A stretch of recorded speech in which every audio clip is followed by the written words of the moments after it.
rid of it.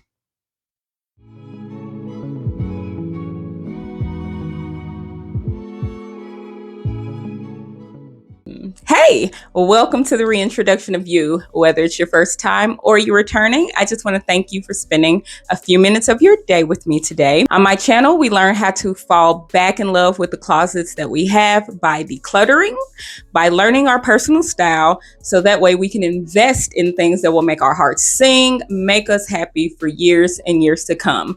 This is not an anti-shopping channel, but I am anti-clutter, anti-excess, anti-overspending, and anti-you having a sucky closet.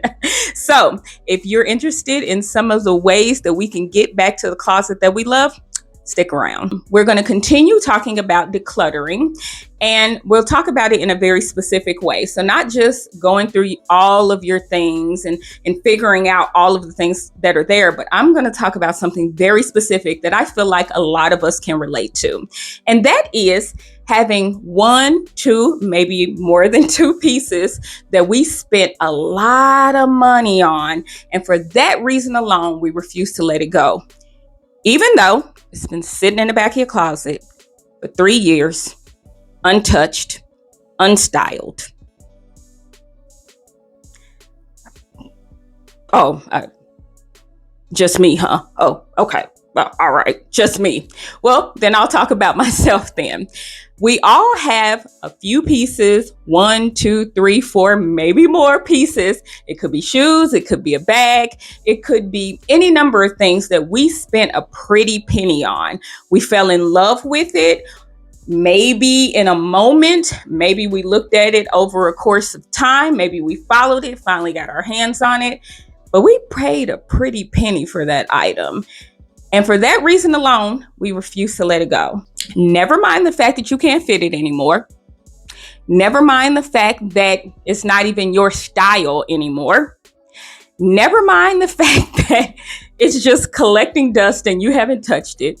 You refuse to let it go because every time you look at it, you know you spent more money than you probably should have, or probably even had, to get this item. And for that reason alone, you refuse to let it go. The reality is, and some I've heard, and I have honestly been that person too, where I'm like, oh, I'll get it tailored. 6 months later. Oh, I'll get it tailored. Many months later. Oh, I'll get it tailored. 2,000 years later. Sis, you ain't tailoring that thing. If you was gonna get it tailored, you would have had it tailored by now. Get rid of it. Let it go. The money's already spent. You're not going to get it back, and it's not serving a purpose. Actually, that's not true. That's not true. It does serve a purpose. It serves the purpose of reminding you of the size that you aren't anymore. It serves the purpose of reminding you of that time you bought it for going on a date with your boyfriend and he didn't even notice that you had it on. It serves the purpose of reminding you that you spent too much money. It serves the purpose of reminding you that you were sad and depressed when you bought that. It serves the purpose that you were lashing out at something when you bought it. So I guess it does serve a purpose, but it's purposefully serving negativity. Get rid of it. Let it go. There's nothing you can do about it. You can't go back in the past and change how much you spent on that item. But what you can do is learn a lesson from it and move forward. So what do we do with those items that we finally say, you know what? That was a lesson. That was a time and a place, and things are different now. And I want to rebuild a closet that I want to fall in love with. And this item, I haven't loved it. So a lot of times we actually refuse to let go of things without making the money back. I get that. There's some things that are super expensive and we're like, man, at least I can recoup some of the money that I spent on it, some of the money that I wasted on it. And that's fine. There are websites like Poshmark, Depop, Mercari, and even eBay, Facebook Marketplace, where you can sell items to people, looking for things secondhand, gently used, whatever the case may be. But things that are still in really good condition, and you think, yeah, there's a market for this, people might want this, then go ahead and list it. But this is something that I am going to encourage you to do. If that item has not sold in 6 months, get it off of there and donate it, because what you're doing is still holding on to it. You're promising yourself you're going to sell it, but it's not selling. Get rid of it. Get rid of it. So let's try this again. So where I left off was to know your market when you were putting on Poshmark or Depop or Mercari, Facebook Marketplace, eBay. Know your market and price it to sell. I'm not saying that you have to take a huge loss on your item, but in my opinion, it's best to get something back than nothing. And lots of times when I'm looking on Poshmark or any of these other places, it's almost like they're trying to sell and make a profit. And I'm like, sis, it's used. you're charging new prices and it's used, So other than like luxury goods, meaning Chanel, Louis Vuitton, Gucci, all that other stuff, in general, you're probably going to take some measure of loss. And sometimes you'll have 70, 80 likes and not a single offer. Not even a low ball. And so having a bunch of likes doesn't necessarily mean that there is that much interest in it. So after 6 months, you might, reduce the price to something super cut rate. And if it isn't selling, then go ahead and donate it. I know sometimes that people don't want to donate their really good items, especially if they're new with tags, but let me offer you this. In the end, you're not using it anyway. You've already spent the money. You've already wasted the money on it. The reality is that there are some women in this world who really could benefit from your nice goods. We're talking Goodwill. We're talking women's shelters. We're talking halfway houses that women might be getting out of after leaving prison for a while and trying to rebuild their lives. We're talking about single moms who have to go to, some location and do kind of like those shopping fairs where they might have lots of used clothes and the ladies can come in and go through them and maybe pick out an outfit or two. There are lots of people who that's how it is that they have to get clothes. And your item might be a tremendous blessing to them.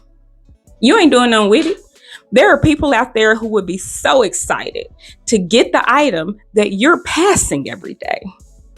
Every single day. Now, speaking of that, this is going to be my public service announcement. Stop donating y'all junk. I mean, seriously, if you wouldn't wear it, and I'm not talking about, it doesn't fit, maybe, you've changed your style up a little bit, but things that are so worn, tattered, soiled, out of date that you wouldn't even wear it, why would you give it to somebody else? And this mindset of, well, it's free, so they should be thankful for what they get. No, give your best. Just because there are people out there who may not be able to afford what you can, it doesn't mean that they deserve your junk. So it might hurt. It might hurt a little bit. You might have to pour out a little liquor for the item that you paid too much for, and you might have to give it away, but you are making way for things that are going to make you feel amazing. What a wonderful feeling it would be to walk into your closet and be overwhelmed by how good everything is. Like, man, I can't just pick one item. Everything's so amazing. Instead of going into your closet, seeing a whole bunch of stuff, don't half know what's in there, passing that thing you spent too much on, and then picking the same 4 pants and 3 shirts that you always wear. You deserve better. You deserve a better closet. We are here to hold each other accountable and to go on this journey together. So I'm going to ask you a question. What is one item in your closet that you have struggled getting rid of simply because you paid a lot of money for it? We've all been there. I've been there. Put it in the comments. Let me know what that item is. And while you're doing that, I'm going to show you my item that I am struggling to get rid of. Here, ladies and gents, is the item that I'm struggling getting rid of. This is a Bacall jumpsuit. Now, to let you know a little bit about Bacall, they are a brand that does really, really high quality items for mid-size plus size. So I think their size range is maybe like size 10 and maybe like size 28. They have some amazing pieces. I've gotten a few pieces from them other than this jumpsuit. But I have had this jumpsuit since, I know I bought it before the pandemic, the pandemic of 2020. So I know I've had this jumpsuit for at least 5 years because I had it for a while before Penny showed up. And I love this. I had been watching this jumpsuit for a while on Bacall's website, but it was so pricey. And I ended up with getting an alert that they were having a sale. And so I went and grabbed it. Like, I couldn't move fast enough. I couldn't type fast enough. And this jumpsuit, I think, cost me about $248, something like that. May not be a lot of money to you, but it's a lot of money to me for a jumpsuit. And here we are 5 years later and haven't even worn it. I love this jumpsuit, but this jumpsuit is too big. The bodice of it, the torso of it is too long. So it would take a lot of tailoring to get this to the point that it would actually look good on me. I have to let it go. Point blank, period. So I'm not just talking about it, I'm being about it. I'm not just giving you tips about things that you can do. These are things that I'm telling myself that I can do just the same. That's why I'm saying we're all here together. We're all here to support each other. We're all here to hold each other accountable so that when it's all said and done, we have a closet that makes our hearts sing. So down in the comments again, let me know that one item that you were struggling to get rid of simply because of how much it cost, regardless of the fact that you either haven't worn it, you worn it once, and now it's in the back of your closet taunting you every time you come in there. So don't forget to like, subscribe, and comment, share with a friend so that they can come on this journey with us. And that is what I have for you this week. Thank you for joining me today. I hope you have a wonderful rest of your week. Bye. Get rid of it.